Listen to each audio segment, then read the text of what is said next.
अगर आप भी चाहते हैं नए वीडियो एवं नए ऑडियो देखने एवं सुनने के लिए तो हमारे गोल्ड स्टूडियो चैनल को सब्सक्राइब जरूर करें एवं बेल आइकन दबाना ना भूलें। डीजे ब्रजेश चकिया।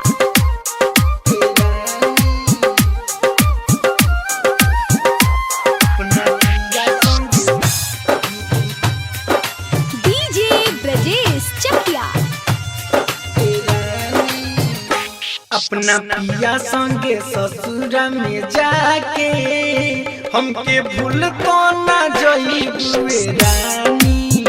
अपना पिया संगे ससुरा में जाके हमके भूल तो ना जइबुए रानी।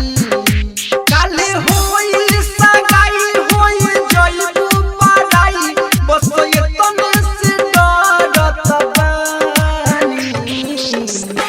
अपना पिया संगे ससुरा में जाके हमके भूल तो ना जइबुए रानी।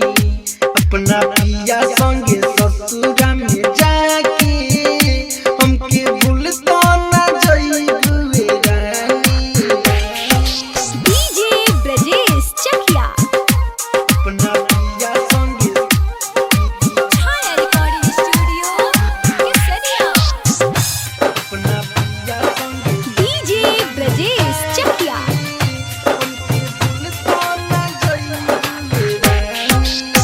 घूमत रहल उताल तलैया बैठत रहू संगे पिपरक छैया।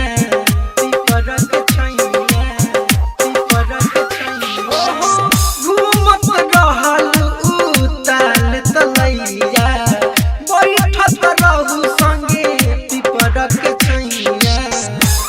होई सुरहो सिंगार भर मंगिया तुहार रही हमरो अधूरा कहानी।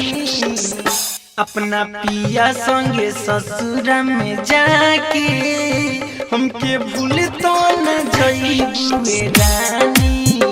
अपना पिया संगे ससुरा में जाके हमके भूल तो न जइबुए रानी। डीजे ब्रजेश चकिया। अपना पिया संगे अपना पिया संगे डीजे ब्रजेश चकिया।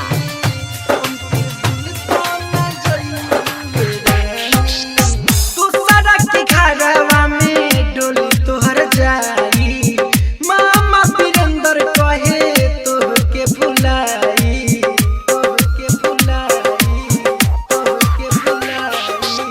तू सड़क के घरवा में डोली तोहर जाई मामा वीरेंद्र कहे तोहके भुलाई।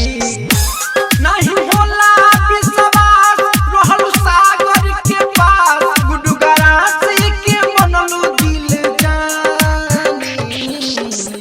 अपना पिया संगे ससुरा में जाके हमके भूल तो न जइबुए रानी।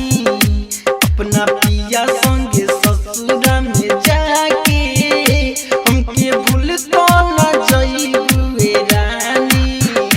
काले होई सगाई होई जइबु पराई बस एतने से डरत बानी।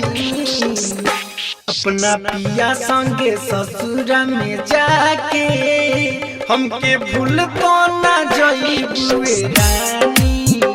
अपना पिया संगे ससुरा में जाके हमके भूल तो ना जइबुए रानी।